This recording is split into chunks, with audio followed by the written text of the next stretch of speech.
Hey, what's up guys? I'm Jared Fourier, and welcome to my movie review show where I talk about movies. On today's show, we have a very special guest, a man who has been in the movie and film, television industry longer than I've been alive. We have Ray Bright. Ray, go ahead and introduce yourself and introduce your new YouTube project, my friend. Wow, that was some introduction there. Longer than you've been alive. That's true. I'm 71 years old, so that is antique in the YouTube world. Yeah, my latest project is a YouTube channel that is called the 100-Year Challenge. That challenge is basically a challenge to stay alive for 100 years. This probably, again, I mean, I'm 70, so, you know, for somebody in their 20s, staying alive to 100 is probably a total abstraction. But when you're 70 and you see the end of the tunnel coming up at you, you're very much aware that you should have gotten into this idea way earlier. If I had started in my 20s, I'd be trying to stay alive to 110.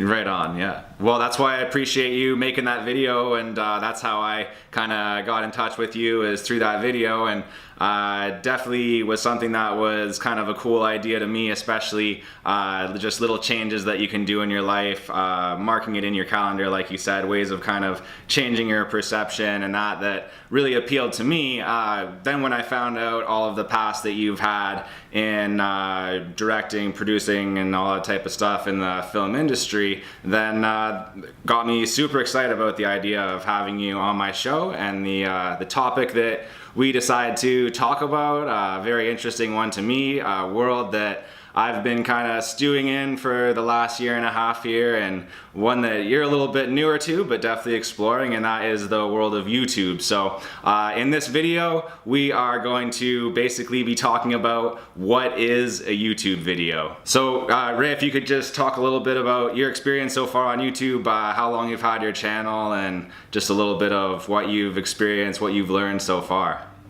Well, I've had my channel for about 3 months, I suppose. And again, I mean, some of these things are bound to just be totally baffling to someone. How old are you? I am 28 years old. It's a mixed bag for sure. At some moment, I realized that this whole thing, for me, was a kind of a bucket list idea at some moment, because I've been watching YouTube since the beginning, you know, whenever it was owned by a couple of kids who were actually younger than you, I believe. Yeah, and not Google. Yeah.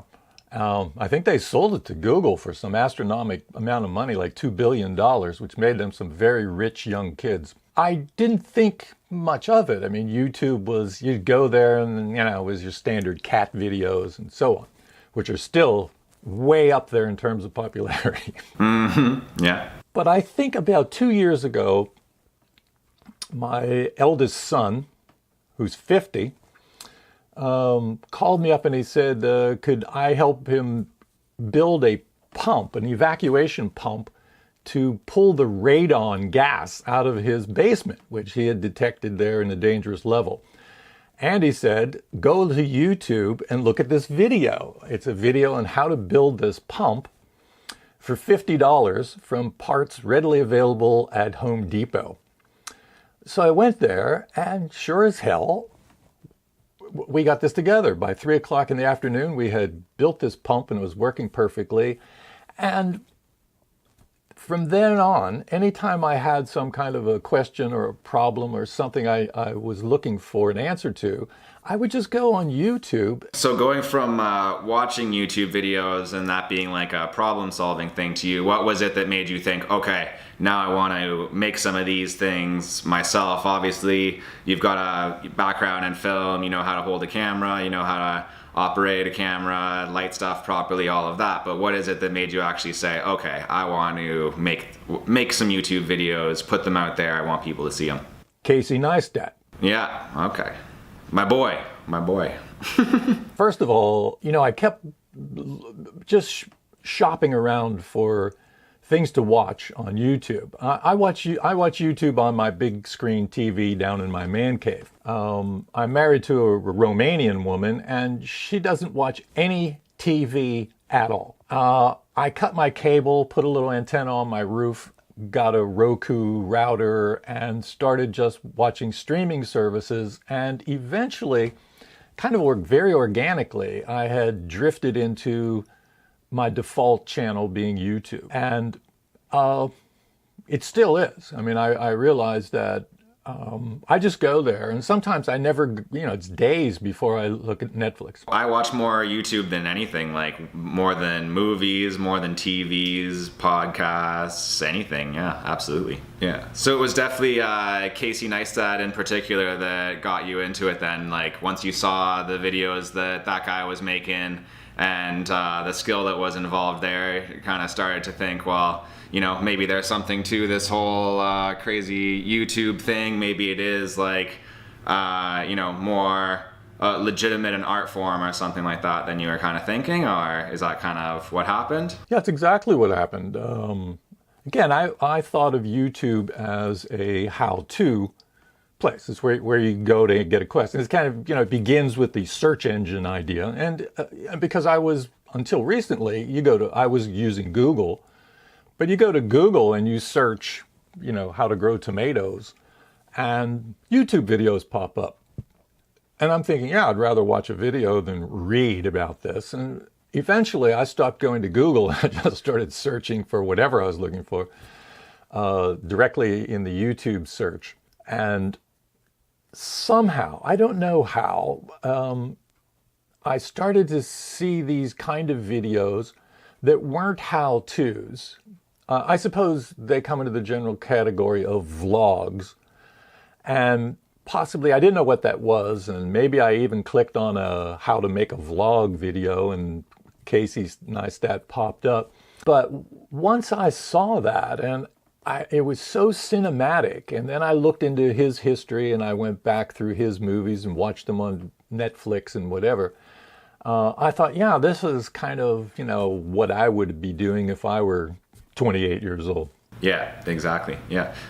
Well, I can speak a bit about what got me into YouTube. Definitely Casey was one big creator that got me excited about the idea of making my own videos, got me inspired. A bunch of other guys, Movie Bob, Chris Stuckman, and a lot of people in like the film review type of community. And yeah, really like YouTube for me has been a way to learn about film, a way to learn about cinematography, a way to learn how to make my own videos. Before I started making YouTube videos, I didn't know anything about cameras. I didn't know what a DSLR meant. I didn't know how you should light something. I didn't know how to properly record or mix sound. All of that I learned just by making those videos. And it was because I was inspired by guys like Casey, guys like Stuckman, John Flickinger is another huge inspiration of mine. And it's just been like, particularly from my point of view, like rather than going to film school, getting into more debt and all of that just because I had like a new interest and a new hobby and something that I was excited about, I could just go to YouTube, anything that I wanted to learn about video editing, what programs to use, how to use them, I could find all of that just on that platform. So one thing that I definitely think that YouTube is, like for some people it's a hobby, but for me it was like an educational platform. And some other things that it is to people, like even you and I, like we've become friends through YouTube. It's definitely that social platform. Like there's so many different people that I've met, and like honestly such a variety of people that like wouldn't meet in regular life, and everybody just coming together of their like love of films and stuff like that. And it's just like such a diverse group of people, so many different opinions on films, and that like social factor of it. Of course, it is kind of an income stream to some people. Not me, not you, but to some people, The other thing I found in YouTube that I was attracted to was this notion of content, that everything is content. And given that there is, well, let me answer the question first, what is a YouTube video? The answer is there is no such thing as YouTube video. You mean I've seen the crappiest possible things there, that made me laugh my ass off. So from a content standpoint, they worked. From a film standpoint, they were just junk. Yeah, you know, something shot on a cell phone all shaky and, you know, bad sound or whatever. But let's face it, man, if it makes you laugh, that's the good thing. That's content. Yeah, it's entertainment. It's something to watch to pass your time that's like more interesting than the news. Yeah, something to do, something that like you saw other people doing and you were like, I could figure out how to do this, and you did it, right? So you were coming from the complete opposite point of view as me. I was coming in as somebody who had absolutely no experience in film, no idea what I was doing, and like YouTube was my introduction to film, whereas like with you, you've had a whole career in it already and coming in from a totally different point of view, you know? But that's what you're saying. YouTube is everything to everybody. Like a YouTube video is whatever you want. It's the most educational video that's gonna teach you so much about philosophy, and it's also like the dumbest video of like, I don't know, the kids at high school eating dog poop or whatever, right? Oh, I haven't seen that one yet. What's the link? I'll link that down in the description. Yeah, I mean, for me, it's kind of a reductive process because this morning I went downstairs to get a light stand to put some lights in this little office, and I had to move my crane. I have a crane in my garage that I brought from Hollywood when I moved. Yeah, I have a tripod that crane goes on that's almost too heavy for me to carry now. Yeah, and you know, I have this Sennheiser mic on me that's part of a kit that I have every single Sennheiser thing there is. So when I put that together with hey, why don't you make a video and put it on YouTube, even just as a lark? Because I started watching YouTube. I slid into it from the how-to section. Then it just opened up into the entertainment things. And certainly, you know, Casey Neistat is entertainment. There is nothing to be learned except what Casey had for breakfast today. But it's how he does it.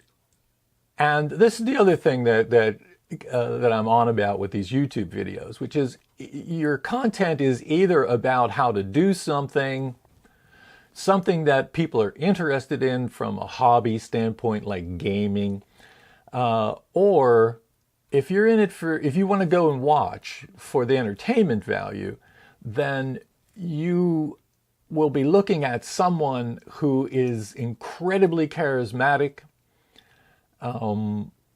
They have something special. You can't take your eyes off them, like Casey.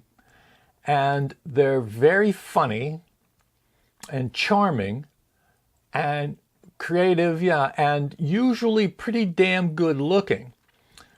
We can't say that about Casey, but Casey has this, say, sort of Lady Gaga aspect about him where he might not be the best looking guy in the room, but he's going to be the most interesting guy in the room. I definitely find that the videos that I like the most a lot of the time are those ones that have like a lot of value, something that either teaches you something or just that after you watched it you felt like, man, you know, that was actually worth my 10-15 minutes or something like that. But one of the things that a YouTube video frequently is, one of the protocols, is that the collaborative art notion that you learn in film school and elsewhere is out the door.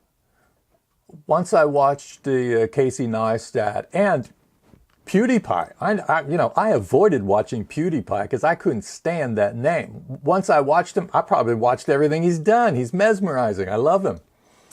I think somebody said his average viewer is only 9 years old, so that could be. But the whole idea of doing everything yourself had some kind of appeal to me also because, you know, I work out, I play basketball, I play ping pong, I stay fit, I eat right. So I thought, yeah, I can unload the truck again. I have a Firebird. I can unload the Firebird and do everything myself, including, you know, I invented from an old tripod kind of a camera-mounted selfie stick and so on. One of the things to consider here is this industry in YouTube of how to grow your channel, how do all of these things. It looks to me like 10% of everything on YouTube is how to be on YouTube. One of the things that fascinates me about this is that I wonder how going forward we're all going to be able to survive when Grow Baby Grow is the only thing anybody's interested in. Yeah, but my point in this is this. I'm talking about resource management. How can we live on a planet with limited resources and with unlimited growth? The answer is we can't. And if we want to move into a future where there is an economy, where there's something to do, where there's reasons to get up in the morning and go to work, it may be to make things that don't have a material basis. And so a YouTube video, once you own the camera, it doesn't really require the consumption of lumber and steel and coal and gas and atomic energy or whatever. It's pretty much, revenue neutral and resource neutral. You're just sort of, it's you making you. So I think there's something in just the kind of organic growth of economic reasoning here that says we're going to have to make more video games. We're going to have to make things where you don't consume any material. All right, so this is probably about long enough of a video. Just wanted to give you guys some final points on this new video. What is a YouTube video? So I think we've pretty firmly established here that a YouTube video serves a lot of masters. It does a lot of things. YouTube video can be a way of getting an education. YouTube video can be a way of practicing your skills, learning a lot of different things. YouTube video can also be a way of socializing, and for some people, not me, YouTube video can be a source of income. So yeah, man, it's been really amazing having you on the channel. This has been a really enlightening discussion, and definitely one that I hope the viewers will enjoy. Another thing that you guys can do if you enjoyed watching this video, if you enjoyed Ray's personality, he has an excellent channel of his own, the 100-Year Challenge. Go check out that channel, watch his video that he put up there, his first ever YouTube video, and damn, I gotta say, man, I wish that my first ever YouTube video was as quality as that, because it was definitely not. But yeah, so go check that out. As always, guys, thank you so much for watching my videos. Please leave a comment down below. Let me know what you guys thought of this video. If you have some thoughts on what YouTube means to you or anything of that nature, please leave all of those comments down below. As always, thank you guys so much for watching. I love you guys, and I will see you guys next time.